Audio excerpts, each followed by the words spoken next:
Hallelujah. Praise the name of the Lord Jesus Christ, King of Kings and Lord of Lords. It's Thursday morning here in Houston, Texas, April 24, 2025. Thank you, Jesus. Sa iyong kabutihan, salamat, Lord Jesus, sapagkat ikaw ang Diyos na buhay. Salamat sa iyong kabutihan, Panginoon Jesucristo. Kami ay muling nagising. Oh, hallelujah. You are good at all times. Thank you, Jesus. Sa iyong kabutihan, kami ay ligtas sa anumang kapahamakan. Panginoon Jesus, thank you. Thank you, Jesus. Oh, hallelujah. Hallelujah. Glory to God Almighty alone. It's Thursday morning. Yahoo! Thursday evening sa Philippines. Thank you, Jesus. Monday, it's Thursday.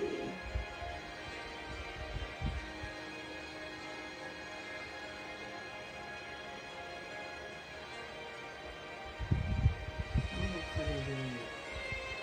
Hallelujah to the Lamb of God. Thank you, Lord, at kami ay muling nagising. Praise the Lord Jesus Christ, King of Kings, Lord of Lords. Great is thy faithfulness. Great is thy faithfulness, O Father. You are good at all times.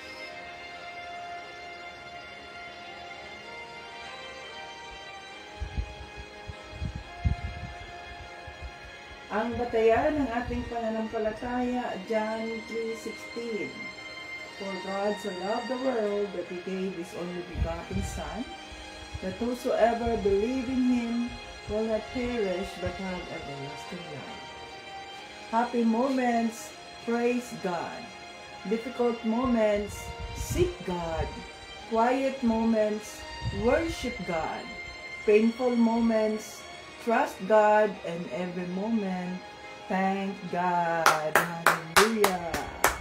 Thank you, Jesus, sa iyong kabutihan.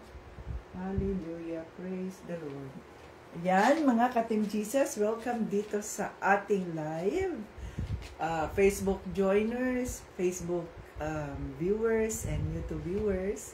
Ngayon ay Webes ng umaga dito sa Houston, Texas. Hallelujah. April 24, 2025. Ito si Tita Bets, ang lingkod ng ating Panginoong Jesucristo. Welcome everyone. At purihin natin ang ating Panginoong Jesus.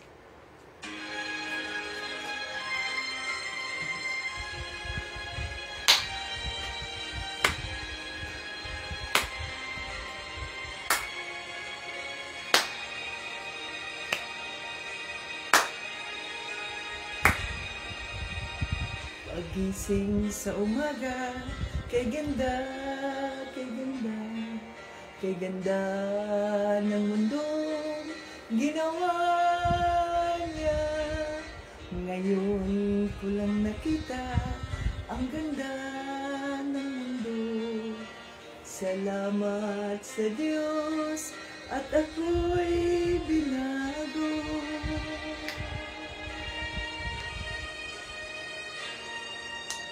Nang tanggapin ko si Jesus, aking Diyos, nabago ang lahat sa buhay ko.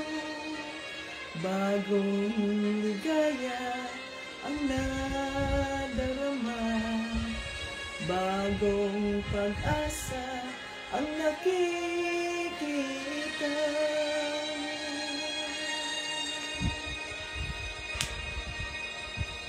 Lahat ay aking ibibigay pati aking buhay upang purihin siya.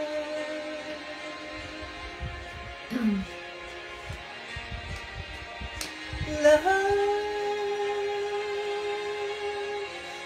ay aking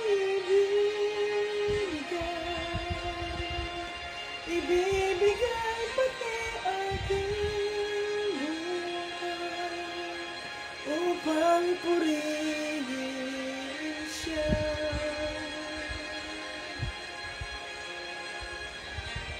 Thank you, Lord. Thank you, Lord Jesus. Nag-uumapaw ang aking saya, pagmamahal niya ang nadarama, kay ganda ng buhay na nasa kanya. Purihin ang Diyos, purihin si Jesus.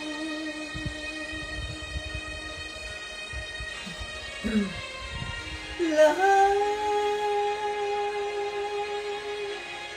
ay aking ibibigay pati aking buhay upang purihin siya.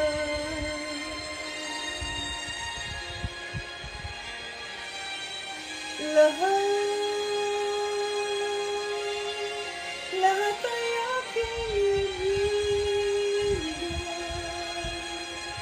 ibibigay pati aking buhay upang purihin siya. Hallelujah, Father God, in the name of Jesus. Yes, Lord.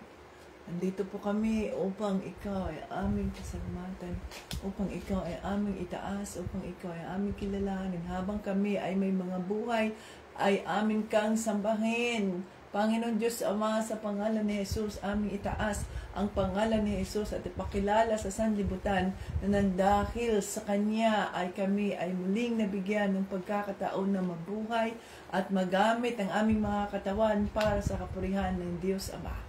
Oh, hallelujah. Kami po ay nagpapakumbaba sa trono ng iyong kaawaan, Panginoon Jesus. Kinikilala namin na wala kaming magagawa kung wala ka. Ano man po ang aming mga kamalian sa aming mga isipan, sa aming mga puso, sa aming mga bibig, maging sa aming mga kinikilos, Panginoon, patawarin mo po kami. Linisin mo ang aming mga isipan, linisin mo ang aming mga puso, patuloy mo kaming bigyan ng pusong puno ng galak at pasasalamat at pusong puno ng pagpapakumbaba na kilalanin na wala po kaming maaring ipagmayabang, kundi ang katangi lamang naming ipagmamayabang ay ang kabutihan nyo sa mga buhay namin na isa kami sa mga pinili mo.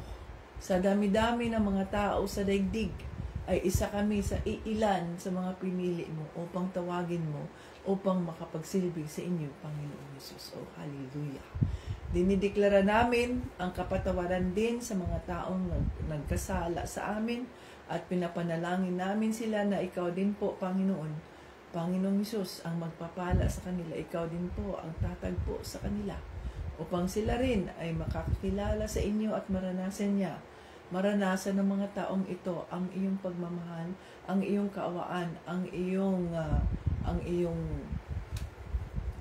walang hanggang pagmamahal at pag-unawa sa mga isa. Oh, hallelujah.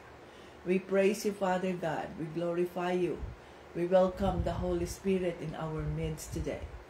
Come, Holy Spirit, I need you now.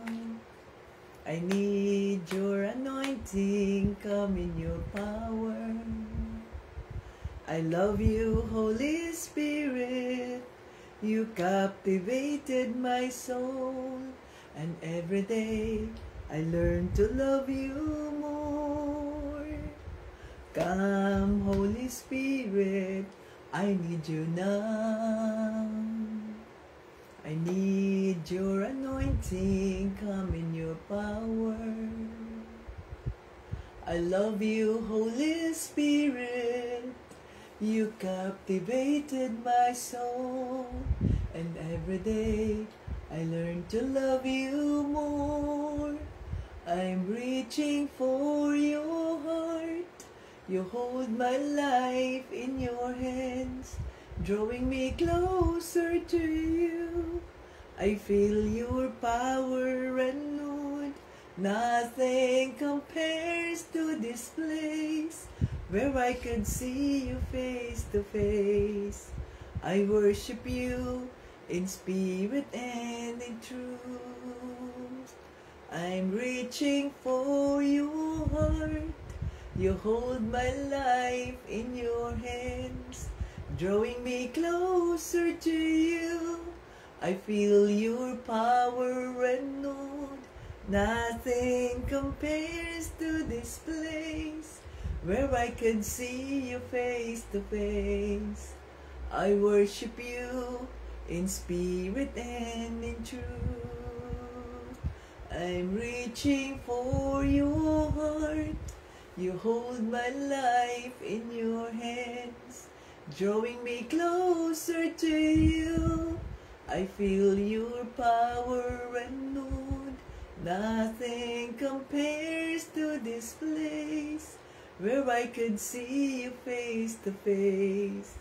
I worship you in spirit and in truth. We worship you in spirit and in truth.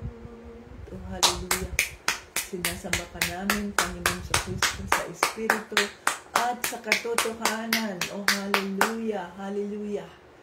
Tago mo po ang iyong lingkod sa krus ni Panginoon sa Kristo. Nang sa ganun hindi ako makikita, ako di ang makikita ay ang kaawaan ng Diyos Ama. Ang kanyang kagalingan, ang kanyang pagmamahal, ang kanyang pag-unawa na walang hanggan. Oh, hallelujah. Yes, Lord Jesus. At dinideklara namin na ang live na ito ay holy, sanctified by the blood of Jesus. Oh, hallelujah. Lahat ng ito ay aming hinihiling at pinasasalamatan sa pangalan ni Jesus at ng banal na Espiritu, at lahat ng papuri at parangal ay binabalik namin sa Diyos Ama.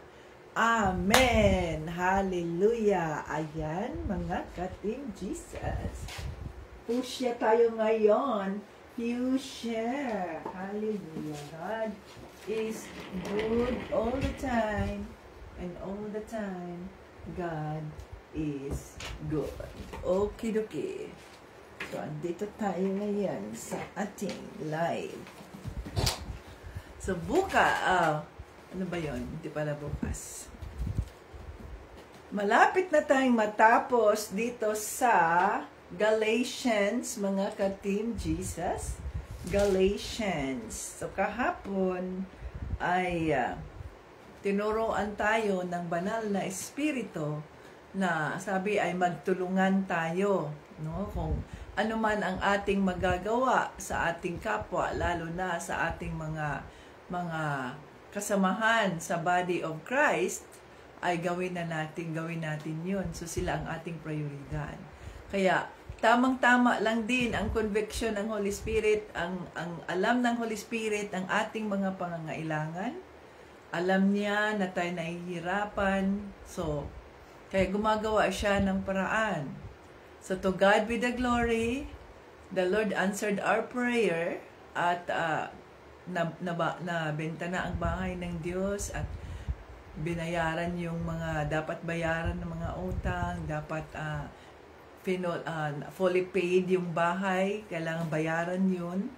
Okay, so, at ang iba pang mga dapat naming bayaran dahil ang aming mga utang din ay paliig kasi nga, dahil nga bumaba ang census natin sa DNG.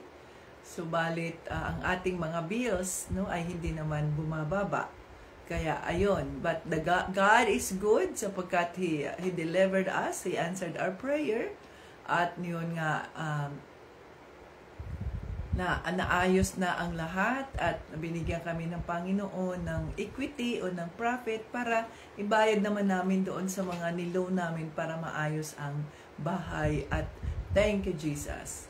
At ako ay binigyan ng Panginoong Jesucristo dahil siya ang may-ari ng lahat, no, sa pamamagitan ni Tito Brian. So, binigyan niya kami ng mga bonus. So, si Tito Brian ay mayroong bonus. Ako rin ay mayroong bonus. No? To God be the glory.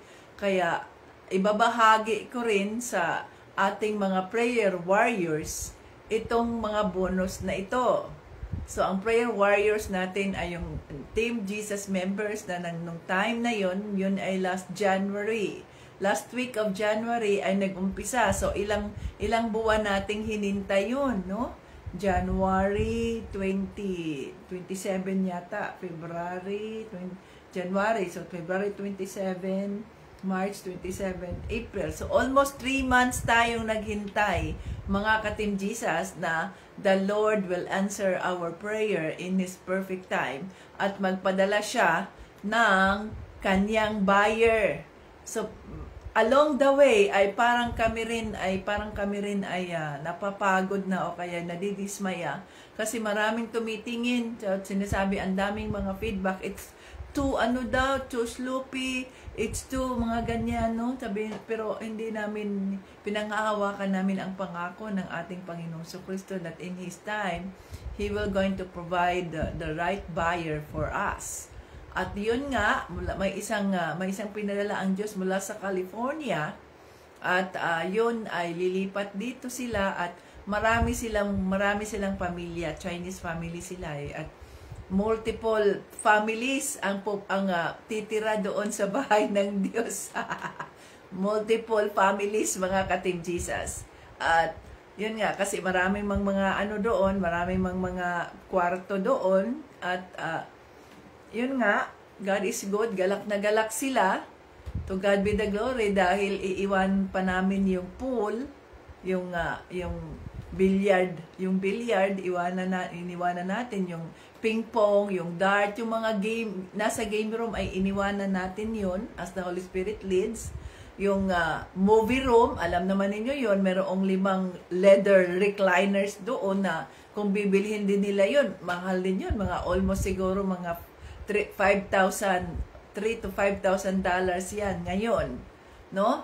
Wala naman yung parang bago pa rin sapagkat hindi naman yung nagaspang o hindi man yung nalaspag dahil kami lang naman ni Tito Brian at ilang beses lang kaming nakapunta doon, no? At iniwanan pa ng Diyos yung black leather din na nandoon sa baba, yung nasa formal living room, iniwanan yun. Yung 5 bars na leather na nandoon sa counter, iniwanan din yun. So, partner na sila. Yung mga bed doon sa taas, iniwanan din yun. Ang daming mga gamit na iniwanan doon. To God be the glory. So, napakabuti ng Diyos, no? Hallelujah. So, it's an answered prayer. Kaya dahil binigyan kami ng bonus, si Tito Brian ay mayroon. Ako rin, hindi biro yung sakripisyo ko rin doon sa bahay ng Diyos na ako talaga yung nagdi-deep cleaning doon. No? Nagkukuskus talaga ako lahat. Nagpadala kami ng professional cleaning just to prove na may cleaning. Pero actually, yung ginawa nila ay madali na lang sapagkat yung karumihan ng bahay at yung alikabok at lahat-lahat for 9 months, binubuno ko yun, mga ka-Team Jesus. No, at si Tito Brian ay naghintay upang gawin ko yun. Nandun siya sa sasakyan, natulog. Pero ako yung kuskus doon. At napakabuti ng Diyos at tayo ay nakaraos. Kaya, to God be the glory. At binigyan kami ng mga bonus siya at ako. So, ang conviction ng Holy Spirit sa akin ay ibahagi. No? Lalo na sa ating mga prayer warriors. Kaya, ang mga prayer warriors natin, congratulations. sapagkat isa kayo sa mga pinili ng ating Panginoong Jesucristo ng banal na Espiritu na mabahaginan ng pagpapala ng Diyos. Hallelujah! Glory to God. So dahil pinagpapala tayo, kami, kaya we are blessed to be a blessing to others for the glory of God. At kung isa man kayo sa pinagpapala din ng Diyos, kung magkano man ang ibigay niya, ay maging pagpapala rin kayo sa mga pamilya ninyo. No? Sa inyong mga pamilya, sa mga anak nyo, ginawa yan ng Holy Spirit dahil may pangangailangan ng ating mga kapatiran, no? Kay Kristo, yung body of Christ. Kaya, lalo na yung pambili ng bigas. So, huwag ninyong i-divert ang anumang pagpapala na ibibigay ng Diyos sa inyo. Ibili ninyo yan ng bigas. Isang sakong bigas, at huwag bang kayong mag-aksaya ba sa pagkain, sapagkat bawat bahagi ng pagkain na yan ay pagpapala ng Diyos yan. Kaya sanayin natin yung mga anak natin na kukuha lamang ng pagkain na yung kaya lang nilang ubusin. Nang sa ganoon, ang mga pagkain ay hindi nasasayang ang mga provision ng Diyos. Okay? So yan ang gawin natin. Ang prioridad natin, mga ka-Team Jesus, ay ang bigas, kasi nga tayo ay talagang sanay kumain ng bigas. Kami rito, minsan lang kami kumakain ng bigas. No, nagbe-bake ako ng tinapay. Yung tinapay na yon ay coconut flour ang ginagamit ko para healthy. Ayan. Tapos ang mga kamote, ang kamote ay nilalagyan ko ng butter, air fry ko ang kamote. So bread anytime. Pero dyan sa Pilipinas, kanin talaga tayo eh. Sanayin yung mga anak nyo na kumain ng mga kamote. Para sa ganoon ay hindi lamang kanin. Kung kanin man ang bilhin ninyo, huwag yung puting kanin. Kasi nga, ang dami ng cancerous na, refined na kasi ang kanin na yan, yung puti. So, ang bilhin nyo sana, yung bagong ani, na hindi puti, yung brownish na, sabihin natin, laguman yan, lagom. Yung lagom, yan nga ang nutritious ang lagom. Kasi hindi pa yan nalagyan ng sunrox. Hindi pa yan nalagyan ng pamputi.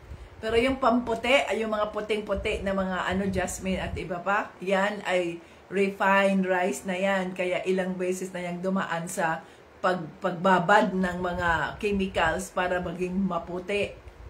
So, yan ang inyong tatandaan. Okay, so yun ay pinaalala sa atin ng banal na Espiritu na kung saan ay magtulungan tayo sa isa't isa, mga ka-Team Jesus, no? Kaya nga, sabi dito sa 19 or sa 10, kaya nga, sa tuwing may pagkakataon, gumawa tayo ng kabutihan sa lahat ng tao, lalo na sa mga kapatid natin sa pananampalataya. Okay, so yun, ang ng Holy Spirit na hintayin mo ang aking go signal, kasi binigyan ako ng conviction ng Holy Spirit. So, ako ang binigyan ng conviction, si Tito Brian, sinabi ko sa kanya, sabi naman niya, ay wala akong conviction, ipagdasal ko pa, pero sabi ko, hindi na ako makapaghintay dyan. Kung wala kang conviction, ako lang, kasi binigyan ako ng conviction. Meron naman akong bonus, so yung bonus na yon ay i-share ko rin.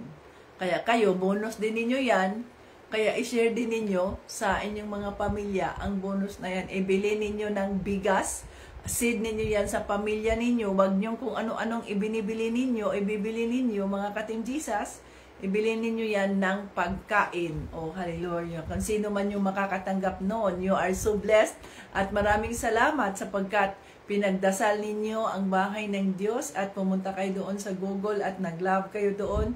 Nilay hands ninyo, pinagdasal ninyo that in God's perfect time, the right buyer will come. Kaya ngayon na ang harvest time sa inyong pagbigay panahon na ipagdasal ang bahay ng Diyos. To God be the glory. So dito tayo, mga huling bilin. Yan ay nasa Galatians 6 verses 11 to 18.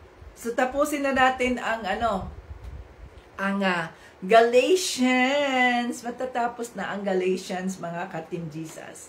So dito tayo. Mapapansin ninyo na malalaki na ang mga literang nakasulat dito. Ako na ang sumulat nito. Gusto lamang ng mga namimilit sa inyong magpatuli na magbigay lugod sa kapwa nila Hudyo. Sapagkat natatakot silang usigin ng mga ito kung ituturo nila na ang kamatayan lamang ni Kristo ang siyang makapagliligtas sa tao. Sila mismong mga tinuli ay hindi naman sumusunod sa kautusan. Ipinagpipilitan lang nila na magpatuli kayo para maipagmalaki nila na sumusunod kayo sa seremonyang ito. Ngunit para sa akin, wala akong ibang ipinagmamalaki maliban sa kamatayan ng ating Panginoong Hesukristo sa cross. At dahil sa kamatayan niya sa cross, wala nang halaga para sa akin ang mga bagay sa mundo. At wala rin akong halaga para sa mundo. Hindi na mahalaga kung tuli tayo o hindi. Ang tanging mahalaga ay kung binago na tayo ng Diyos. Sa lahat ng pinili ng Diyos at namumuhay ayon sa mga turo kong ito, sumainyo nawa ang kapayapaan at awa ng Diyos. Mula ngayon, huwag niyo na akong guluhin. Ang tanda ng mga sugat sa katawan ko ay nagpapatunay na sinunod ko si Jesus. Mga kapatid, pagpalain nawa kayo ng ating Panginoong Jesucristo. Amen. Hallelujah. Holy Spirit, maraming salamat po sa iyong mga salita sa araw na ito. Tulungan mo kami na maintindihan namin ang mensaheng nais mong iparating at ito'y aming maging gabay sa bawat araw na kami ay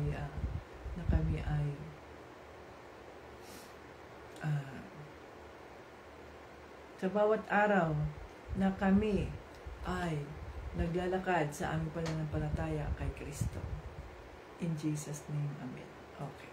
Yan mga kapatid, tingnan natin ang mensahe ng Diyos. Paalala, pag Sharon, pag pinadala mo na yung love gift sa bawat isa siya, ay huwag kayong mag-post dyan sa Facebook.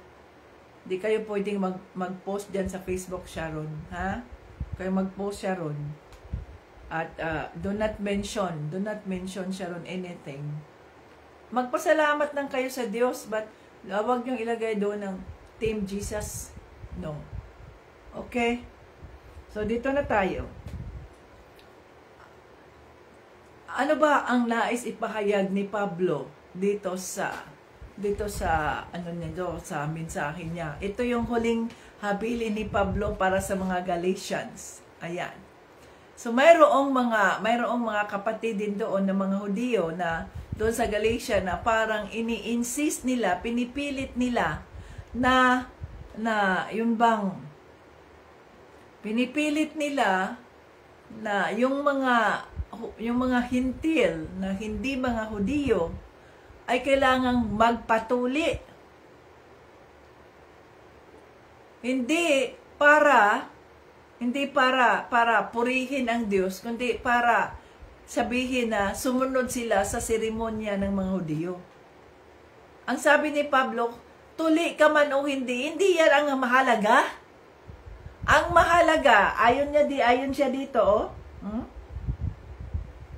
Wala akong ibang ipinagmamalaki maliban sa kamatayan ng ating Panginoong Hesukristo. Sabi niya, oh, sapagkat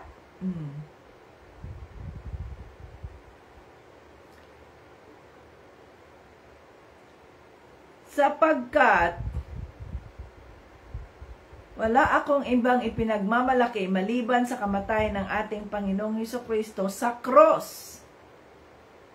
At dahil sa kamatayan niya sa cross, wala nang halaga para sa akin ang mga bagay sa mundo. Wala rin siyang halaga sapagkat instrumento nga lang siya. wala tayong halaga, huwag tayong magbigay ng as if we are valuable, as if we are somebody, as if na para tayong mga mataas na, kailangan tayong kilalanin, kailangan tayong ganyan. Wala tayong ibang pwedeng ipagmayabang, di ba? Alam na natin yun, na tanging ang kabutihan ng Diyos Ama ang nararapat lamang na ipagmayabang. Ang sakripisyong ginawa ni Panginoong Hesukristo, ang kamatayan na nangyari kay Panginoong Hesukristo, ang ating pwedeng ipagmayabang, ang ating pwedeng ipagmalaki na nang dahil doon sa kanyang kamatayan ay tayo ay muling binigyan ng pagkakataon. See? Ilang beses na inuulit ni Pablo ang tungkol sa sakripisyong ginawa ni Panginoong Hesukristo. Yun lamang ang mahalaga. So lahat ng bagay sa mundo, lahat ng mapamang meron sa mundo, wala na yung halaga, mga katinjisas. Sapagkat nag-overpass na, nag-surpass na yung ano ba ang pinakamahalaga sa buhay ng tao. No? Ano ba ang pinakamahalaga? Itong mga mayroong ka? Itong mga ganito ka, mga gadgets na mayroong ka, mga mamahalin na mga gamit, mga sasakyan, mga bahay. Those are nothing. Isang iglap lang yan ng Diyos. Wala na tayo. Wala na tayong magagawa. Isang iglap lang yan. Isang earthquake lang yan. Lahat ng mga gamit na yan, lahat ng mga gusaling, ang tangkad, ang taas-taas na akala mo ay soaring high, na akala mo ang yabang-yabang na ganito sila kagaling, ganito. Isang iglap lang yan, mawawala yan. So yun ay mga bagay lamang sa mundo na kung totoosin ay walang kabuluhan. Kaya nga, ano ang kayamanan at lahat ng kalayawan? Wala pala itong kabuluhan kung si Kristo ay wala pa sa iyong buhay. Para kang isang tupang ligaw. Ayan! Kung wala si Kristo sa ating mga buhay, ano man ang kayamanan na mayroon tayo, ano man, ikaw man ay tuli, ikaw man ay hindi, ikaw man ay Hudyo, ikaw man ay Hintil, wala nang kahalagahan yun. Ang mahalaga ay pagtanggap natin at paniniwala natin na si Hesukristo ay naging tao. Siya ang anak ng Diyos na sinabi sa John 3:16. Siya ay isinakripisyo bilang Lamb of God. No? The Lamb of God na nasa pamamagitan ng kanyang dugo. Ang dugo na yon ang siyang naglinis sa kasalanan ng mundo. At hindi siya nanatiling patay, kundi siya ay muling nabuhay upang ipakita sa sanlibutan, upang ipakita sa demonyo na nagapi niya ang kamatayan at ang tao, dahil siya bilang Diyos ay muling nabuhay, nagapi niya ang kamatayan. Therefore, ang mga tao ring maniniwala sa kanya ay hindi mananatiling patay, kundi sila rin, tayo rin ay muling mabuhay kay Kristo. Hallelujah! So yun na ang mahalaga. Kaya nga, it's all about Jesus. It's all about Jesus. It's not all about us. It's not us, mga katinjisas. It's not us, but it's all about Jesus. Lahat ng bagay, lahat ng ginagawa natin ay para sa Diyos. Hindi para tayo. ay makilala. Kundi, pinagpapala tayo ng Diyos upang tayo ay pagpapala sa iba, lalo na sa ating mga pamilya at sa katawan ni Kristo o sa ating mga kapatiran ni Kristo.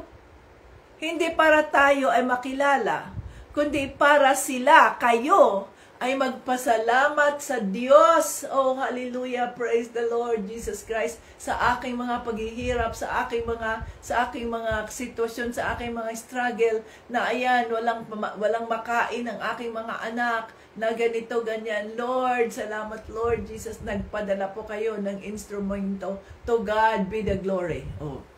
Ang Diyos ang napupurihan at hindi ang tao. To God be the glory. Sapagkat, to God be the glory for things He has done. And then, no, diba? To God be the glory.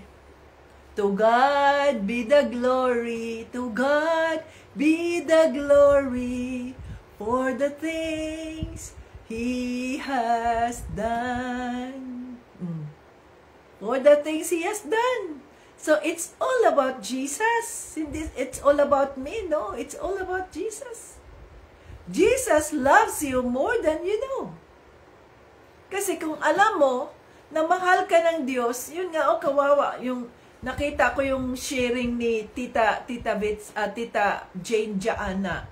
Mayroong 15-year-old na bata, babae na nagpakamatay. Ang mga magulang, materially, mga gadgets, mga ganito, kung saan-saang lugar sila pumupunta, pero hindi nila naintindihan ang kanilang mga anak at hindi nila pinakilala si Panginoong Hesukristo sa kanilang mga anak. Kaya anong nangyari sa mga anak? Astray. Ligaw ang mga anak, di alam ang gagawin. O tingnan nyo, kinitil niya ang buhay niya. 15 years old na, sayang ang buhay na yan, na dapat sana ay sa murang edad ay naturuan siya ng mga magulang niya na anak, hindi mahalaga ang pera, na wala ng panahon ang mga magulang nila dahil sa trabaho, na hindi man lang sila nabigyan ng oras, ng pagkakataon na kumusta kayo dyan, anong sitwasyon ninyo, anong sitwasyon mo anak, ayan, mag-usap tayo anak. Wala, nabiktima pa siya, ni-rape pa siya ng kanyang tiyo. Biruin nyo yan, binasa ko kaya yun, no? So, sabi ng Holy Spirit, basahin mo ito. Holy Spirit, ang sakit sa dibdib. Ito yung mga paalala sa mga magulang. Alam natin na mahirap ang buhay, alam natin na ganito, ganyan sitwasyon natin. So, balat tandaan natin mga ka-Team Jesus, ang mga anak ay pagpapala yan ng Diyos na binigay sa atin. May mga pamilya, may mga couple na gusto nilang magkaanak. Halimbawa, kami ni Tito Brian, gusto naming magkaanak. Pero hindi naman kami binigyan ng Diyos, no? May mga sabihin natin, mga pamilya na gusto magkaroon ng anak, kaya nga nagkaroon sila ng adoptions. Ang mga anak ay pagpapala ng Diyos. Huwag natin silang ibaliwala. Basta na lang mapakain natin sila, basta na lang maganyan natin sila. No. They need our attention, they need our care, they need our love. So, prioridad natin ang ating mga pamilya, prioridad natin ang ating mga anak. Bigyan natin sila ng oras na makausap sila na ganito, na ganyan. At turuan natin sila tungkol kay Kristo. Turuan natin sila tungkol sa pagmamahal ni Panginoong Jesucristo. Kung sa akala nila ay walang nagmamahal sa kanila, mayroong isang nagmamahal, yun si Panginoong Jesucristo na nagpakamatay sa cross para sa kanilang mga buhay. Kaya hindi dapat sayangin ang buhay.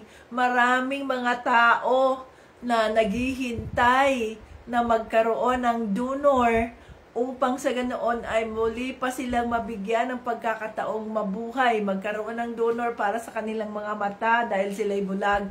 Magkaroon ng donor para sa kanilang mga puso dahil may problema ang puso. Donor sa lungs, donor sa mga kidneys, ganito, ganyan mga ka-Team Jesus. Subalit itong mga batang ito, mga teenagers na ito, ay sinasayang nila ang mga buhay nila, nagpapakamatay sila, na nag-suicidal sila, na wala namang kasakit sa kanilang pangangatawan, pero they were being victims of the deception of the enemy, na walang nagmamahal sa kanila, that their life is empty, that there is something, there is lacking in their lives. It is because they do not know Jesus Christ. Pag si Panginoong Jesucristo ay kasama nila, kilala nila, at kung sila man ay si Panginoong Jesucristo ay ipinakilala sa kanila ng kanilang mga magulang habang sila'y bata pa, at itong mga magulang na ito ay araw-araw din na nilalakaran ang kanilang pananampalataya kay Kristo, na makikita ng kanilang mga anak, hindi yun mangyayari, mga ka-Team Jesus. No? Kaya nga, habang ang mga bata ay mga bata pa, kaya nga, di ba, turuan natin sila kung ano ang tama, turuan natin sila na gawin kung ano ang tama sa harap ng Diyos. Sapagkat, kung wala ang Diyos, wala tayo. O tingnan ninyo kung gaano kasakit, yun yung naging kabayaran ng kawalan ng oras ng isang magulang sa kanilang mga anak dahil kayod ng kayod para magkapera, para maganyan, para magano. Nakalimutan nila na mayroon silang mga anak. Nakalimutan nila na ipakilala sa kanilang mga anak si Panginoong Jesucristo. Anumang bagay, sabi ni Pablo, anumang bagay sa mundo, yan, wala na yung halaga. Kahit siya, wala siyang halaga. No? Kahit siya, walang halaga. Sapagkat ang mahalaga lang ay ang kamatayan, ang sakripisyong ginawa ni Panginoong Jesucristo sa krus ng Kalbaryo, upang tayo ay mailigtas, upang tayo ay magkaroon ng buhay na walang hanggan. Masakit yun, mga ka-Team G. Kahit ako, hindi ako ang magulang ng batang yun, pero nasasaktan ako, naiisip ko, Lord. Kahit minsan ako nangihirapan in between sa ganito natin, tapos magbi-video call pa ako sa mga bata, o kaya Saturday, ang ginagawa ko, Saturday o kaya Sunday, kahit wala tayong live, ay gumigising pa rin ako ng maaga sapagkat I want to talk to the kids. Kumusta kayo dyan? So, Sabado at Linggo lang ako nakakapag-usap sa kanila. Palangging, ano na sitwasyon mo dyan, Langging? Ikaw na anak, o mag one-on-one kami ng pag-uusap kahit na mahirap yun. No? Pero I chose to sacrifice my time para sa mga bata at mag-pray sila isa-isa. Mag-pray ka na lang ga. Ano ang prayer mo? Ganito, ganyan. Ano sitwasyon mo? Ano pang okay ka lang dyan? O, anong problema mo? No, para sa ganoon ay maintindihan mo, malaman mo mga sitwasyon nila. Hindi pwede, mga ka-Team Jesus, na basta na lang nag-anak-anak kayo dyan. At yun na, tapos na. No, we have responsibilities. Sila ay mga anak ng Diyos. They are not ours. They are not ours. Hindi sa atin yan. Sa Diyos yan, at tayo lamang ang ginawang vessel, instrumento ng Diyos, upang ang mga batang yan ay masilang sa mundo upang sa ganun, itong mga batang ito ay magamit ng Diyos sa kanyang kaharian.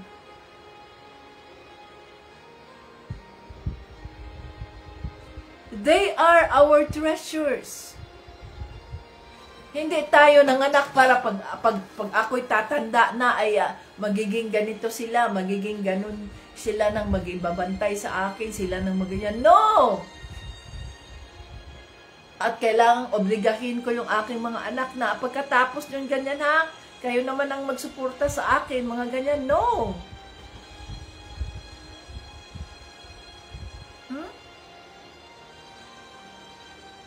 Obligasyon natin, mga magulang, na alagaan ng ating mga anak, turuan kung ano ang tama. Ipakilala si Panginoong Hesukristo kung ano ang tama. Hindi yung ipapakilala si Panginoong Hesukristo ayon sa mundo. Kaya mayroong egg hunting, mga fan bunny. Wala na si Panginoong Hesukristo. Natabunan yung kanyang sakripisyo, yung death and resurrection. Maging si dito, si deceive ang pangulo ng Amerika, si President Trump, deceive, ayun, nagbani-bani pa siya doon, nag-egg hunting sa mga bata. So, deceive ang mga bata sa Amerika sa halip na kilalanin si Panginoong Hesukristo, ang sakripisyong ginawa ni Panginoong Hesukristo sa krus. Hindi itinuro ang tama. Ang sakit sa dibdib. No? Wala tayong magawa. Tapos na. Nangyari na. So kayo mga magulang na may mga anak kayo, lalo na may mga anak kayong babae, ingatan ninyo yung mga anak nyo. Hindi nyo alam sino ang predator ng mga anak nyo. Maaring mga pamilya nyo, maaring mga kapatid nyo, pinsan nyo, uncle, whatever. Ingatan ninyo yung mga anak nyo. Do not trust anyone sa mga anak nyo, lalo na sa mga babae. Na ipasama-sama nyo kung saan-saan dyan, ganito, ganyan. Di nyo alam along the way, anong ginawa ng mga demonyong yan na pumasok dyan sa mga masasamang espiritu na pumasok dyan sa sa katawan ng mga taong ito, kahit sa pamilya nyo. Kaya kailangan na palagi ninyong turuan ang inyong mga anak na ganito, no touching, anak, ganyan, magsabi agad kayo. Huwag kang matakot, wag mong pakinggan yung mga threat ng taong yan na mag-ingay ka, patayin ko. Huwag mong pakinggan yan, hindi yan totoo. Ganon dapat. Magdasal ka palagi, magdasal ka, tawagin mo si Panginoong Hesukristo, in the name of Jesus, tulungan mo po ako, Lord. Ganyan, Yan dapat, mga ka-Team Jesus, i-orient natin yung mga bata nang sa ganoon ay alam nila saan ka dapat tatakbo. Kung sa akala mo si mama ay hindi makikinig sa'yo. Kung sa akala mo si papa ay hindi makikinig sa'yo. Saan ka dapat tatakbo? Saan ka dapat iiyak? Sino kakausapin mo? Si Jesus kausapin mo, Holy Spirit, tulungan mo ako in the name of Jesus. Ito sitwasyon ko, anong gagawin ko? Ganyan, dahil pag ginawa niyan, pag may pananampalataya ang mga anak natin tungkol sa mga bagay na yan, mga ka-Team Jesus, hindi sila mapapahamak sapagkat God is a God of promises.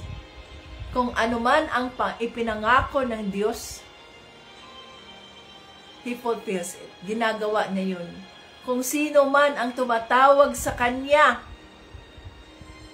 ng buong puso na nangangailangan ng tulong, tapat siya na nakikinig. Anak, andito lang ako. Anak, huwag kang matakot. Anak, huwag kang mag-aalala. Kasama kita. Kasama mo ako. Ganyan dapat ang ituro natin sa ating mga anak. Hindi yung mga dibulto na nakikita. Hindi yung mga Maria. Nagpicture-picture pa kayo dyan kay Maria. Idolatry yan Yan ang ituturo nyo sa mga anak nyo. Paano kung walang picture kay Maria? Tapos kailangan nila ng tulong. Paano yun? Wala si Maria Hindi ko madasalan si Maria. Hindi naman yan si Maria ang dapat dasalan natin in the first place. Dapat ituro natin sa ating mga anak na ang Diyos ay espiritu. Dahil siya ay espiritu, dapat ay atin siyang sambahin sa espiritu at sa katotohanan, hindi sa mga gawa-gawa ng tao. May pinakita kaya sa akin ang Diyos, ha? Nandyan sa Facebook nyo yan, sino ka man dyan. Nagpicture-picture kayo ng anak nyo, nandoon sa likod ng picture ng anak nyo yung si Maria. Pinicturean nyo pa talaga. Oh. Pinost nyo pa sa Facebook. Tapos sinasabi yung Kristiyano kayo, I'm a follower of Christ. Si Kristo ang aking tagapagligtas. That is idolatry. You cannot hide. Ano sabi sa salita ng Diyos? We cannot mock God. Hindi natin pwedeng lokohin ang Diyos. Nililoko nyo lang ang sarili ninyo na sa akala nyo, hindi makikita ng Diyos yung mga ginagawa ninyo. Niluloko natin ang mga sarili natin, mga ka-Team Jesus.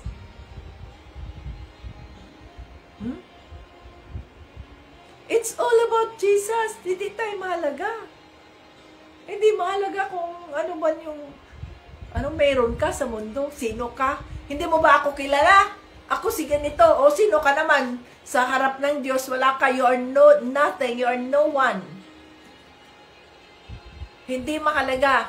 Ang mahalaga si Panginoong Jesucristo lamang. Siya lamang at walang iba. Tayo, dapat na ma-decrease tayo. I decrease as the Lord Jesus Christ increase in my life. Yun. Wala tayong pwedeng ipagmayabang na kung sino tayo, akala natin ganito tayo, akala natin ganyan tayo. Sino tayo? Kung wala si Kristo na nagpakamatay sa krus. Kung hindi nang dahil sa John 3:16. Kung hindi nang dahil sa kaawaan ng ating Panginoong Diyos Ama. No? Sino tayo? Anong pwede nating ipagmayabang? Kahit si Pablo, isang anointed disciple or apostle of Christ, marami siyang mga binuhay na patay, maraming mga pinagaling, maraming mga ganitong himala na ginawa. Pero sino siya?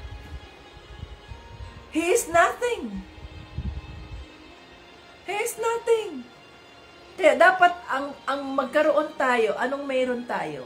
Magkaroon tayo ng pusong puno ng pagpapakumbaba. Yun bang servant ba? Servant attitude.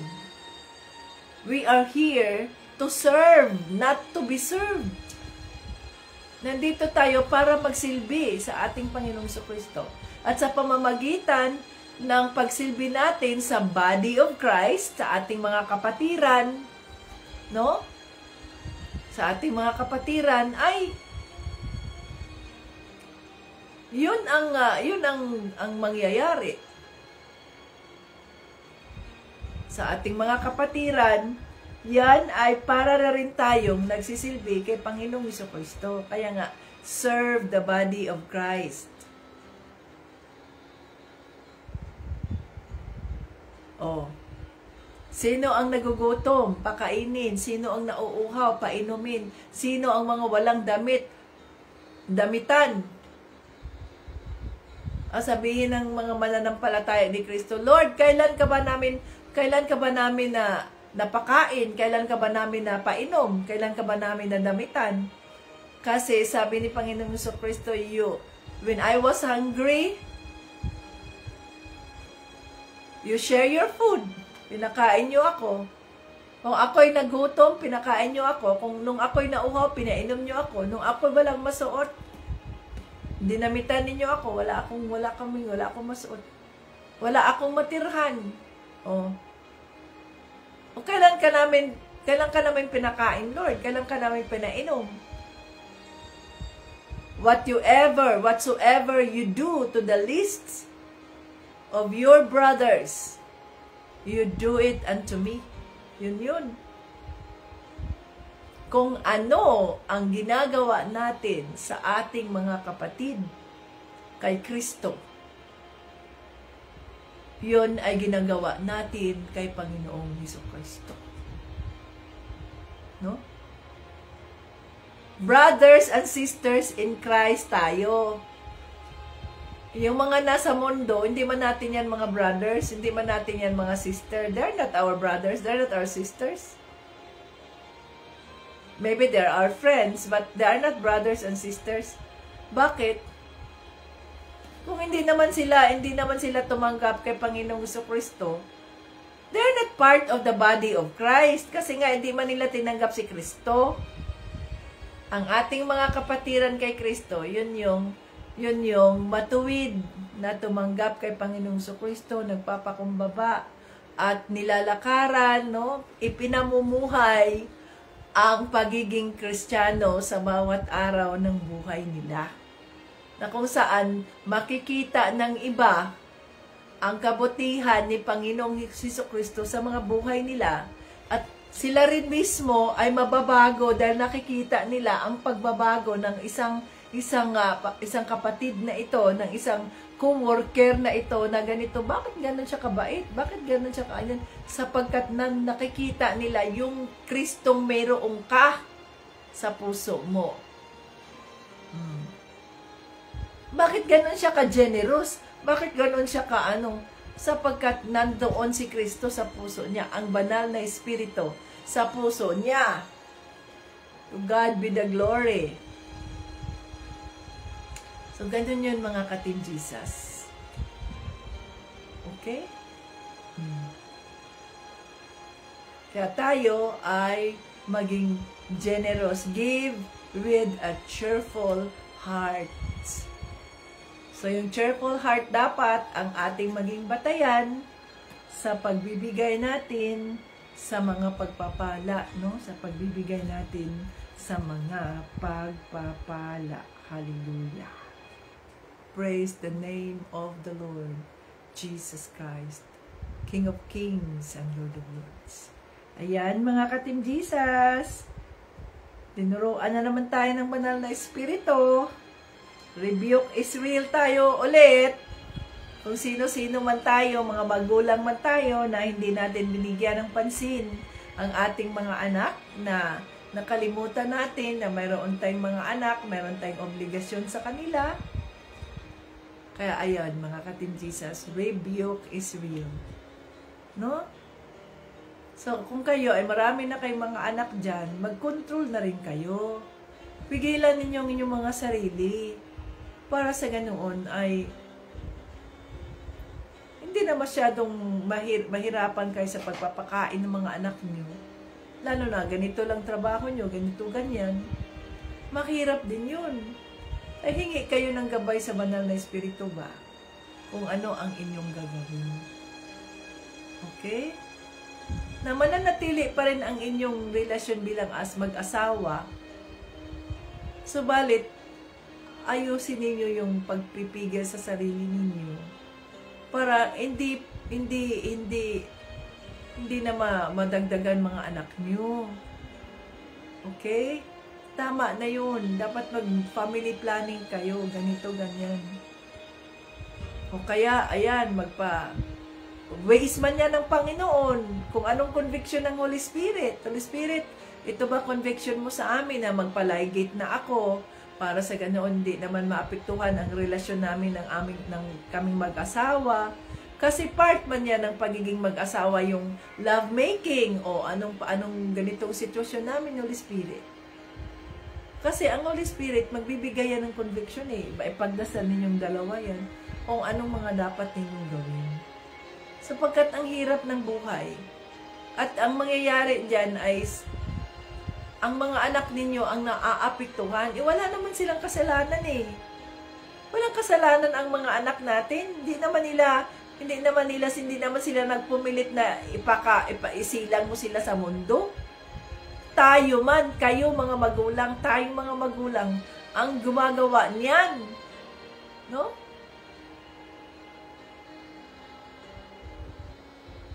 Huwag nating pabayaan yung mga anak natin, mga ka-Team Jesus. Ipagdasal natin ang ating mga pamilya. Planuhin ninyo mga pamilya nyo, mga buhay nyo. Mga bata pa kayo eh. Marami pa kayong opportunity, marami pa, mabuntis pa kayo ng maraming beses. But ang tanong, Kaya pa ba ninyong buhayin mga anak nyo? Be wise enough na planuhin ang mga pamilya ninyo, ang pagpapanganak ninyo, sapagkat kawawa ang mga anak nyo. Kawawa ang mga anak nyo, mga ka-Team Jesus.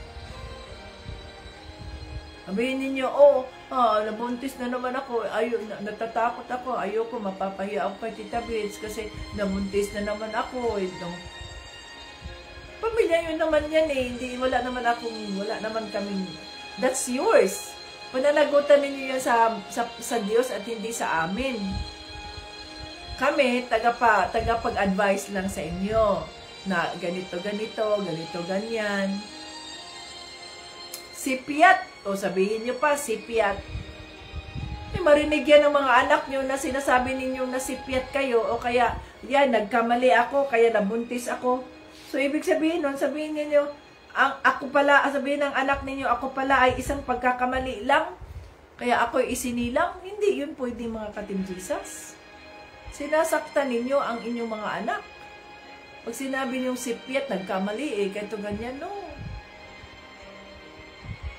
Idamay niyo pa mga anak niyo sa kasalanan niyo.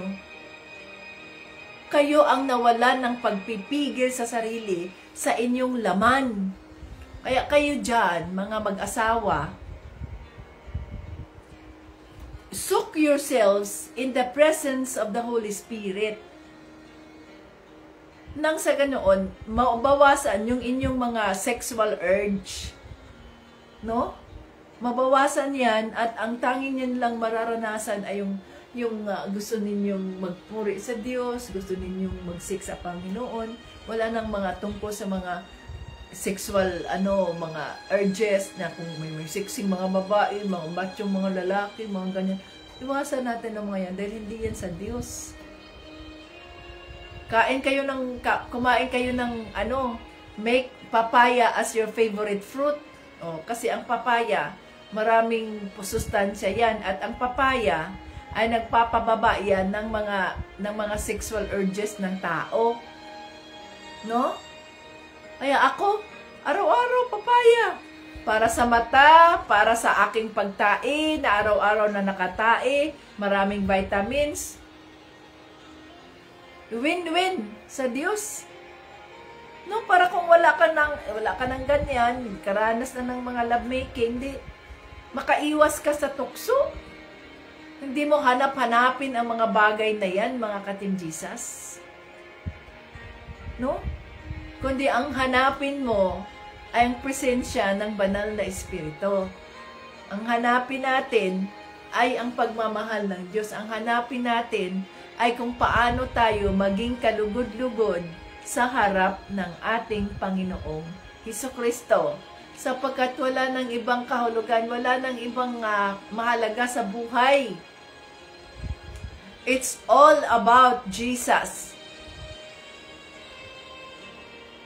Siya lang at walang iba, mga ka-Team Jesus. Siya lang ang sentro ng ating pananampalataya ay si Panginoong Hesukristo. No? Kaya pigilan yung mga sarili ninyo dahil kawawa ang mga anak nyo Kawawa ang mga anak.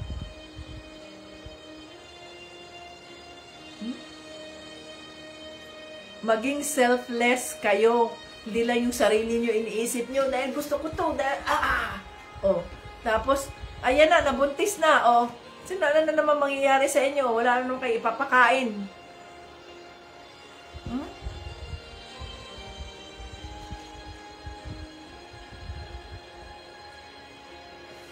Oh Lord, hallelujah. Father God, maraming salamat po sa iyong kabutihan. Maraming salamat at natuto kami sa mga salita. Hindi mahalaga ko anumang mga bagay sa mundo. Wala nang halaga yun. Kundi ang tanging mahalaga sa mga buhay namin ay ikaw, Panginoong Jesucristo. Ang iyong kamatayan, ang iyong sakripisyong ginawa sa krus upang kami ay mailigtas. Maraming salamat po. Maraming salamat sa iyong sakripisyo, Panginoong Jesus. Maraming salamat sapagkat nandiyan ka upang kami ay turuan kung ano ang nararapat, upang kami ay turuan sa mga bagay na hindi namin alam. Patawarin mo kami, Panginoong Kristo, bilang mga magulang kung nakalimutan namin ang aming mga anak at hindi namin naituro sa kanila ang tama. Hindi ka namin naituro sa kanila, Panginoong Kristo, Lord. May mga obligasyon kami sa aming mga anak, Father God. Tulungan mo kami bilang mga magulang na mas mabigyan namin ng prioridad ng oras sa aming mga anak at maingatan namin sila, Lord. Ingatan mo po ang aming mga anak, Lord. Huwag mo pong hayaan na mayroong mga predator, mayroong mga demonyo na makatukso sa kanila, Lord, na ma-deceive sila, Panginoon, sa pangalan ni Jesus. O hallelujah. Tulungan mo kami na maipakilala namin, maipapakilala ka namin, Panginoon Jesus, sa aming mga anak, nung sila mga bata pa, ay makilala nila na nandiyan ka, ano man ang kanilang mga sitwasyon, ano man ang kanilang mga hinaharap sa buhay, kasama kanila, Panginoong Kristo. Kasama kanila, Lord, hindi sila nag-iisa, kasama kanila, Panginoong Jesus. O hallelujah. Hallelujah, praise the Lord. You are good at all times. Maraming salamat, Panginoong Jesus, sa inyong kabutihan. Maraming salamat po. Wala kaming pwedeng ipagmayabang, kundi ikaw lamang, ang ikaw lamang at walang iba. Ang kabutihan ng Diyos Ama, nang dahil sa kanyang kabutihan, nang dahil sa kanyang sinasabi, yung pangako niya sa John 3:16, yan, ito kami ngayon, nakatayo sa aming pananampalataya sa iyo, Panginoon Kristo. Yun lamang ang pwede namin ipagmayabang. At isang malaking pribilehiyo na kami ay nandito, na kami ay nakarinig sa mga salita. O hallelujah. At isa kami sa mga pinili na maunawaan ang minsayang nais mong iparating, na bawat isa sa amin ay mayroong papel na ginagampanan sa body of Christ, sa iyong kaharian, Panginoong Jesus. O hallelujah. Gamitin mo ang aming mga buhay nang sa ganoon po, maraming mga kaluluwa ang magpapasalamat sa iyo. Maraming mga kaluluwa ang magsasabi na there is God, there is a living God who deserves to be praised and adored, who deserve my thanksgiving and offering. Oh, hallelujah. Maraming salamat po, Panginoong Jesus. Lahat ng papuri at parangal ay aming binabalik sa inyo sa pangalan ni Jesus at ng banal na Espiritu. Amen! Hallelujah! Ayan, mga ka-Team Jesus. Kaya, we are blessed to be a blessing. Kung kayo man ay isa sa mga pinagpapala ng ating Panginoong Kristo, so pagpalain din ninyo ang iba, magbahagi din kayo ng iba, ng mga pagpapala sa iba, para sa ganoon ay marami tayong mapagpapala and everybody is happy. To God be the glory. So, ang lahat ay ating ibigay sa ating Panginoong Kristo. Ang lahat ng pasasalamat, ang lahat ng papuri ay ibalik natin sa ating Panginoong Jesus. Maraming salamat sa inyong pag-join. Hanggang sa muli. Jesus loves us. At huwag natin kalimutan, pagpalain natin sa linggong ito si Brother Eric. Hallelujah. God bless.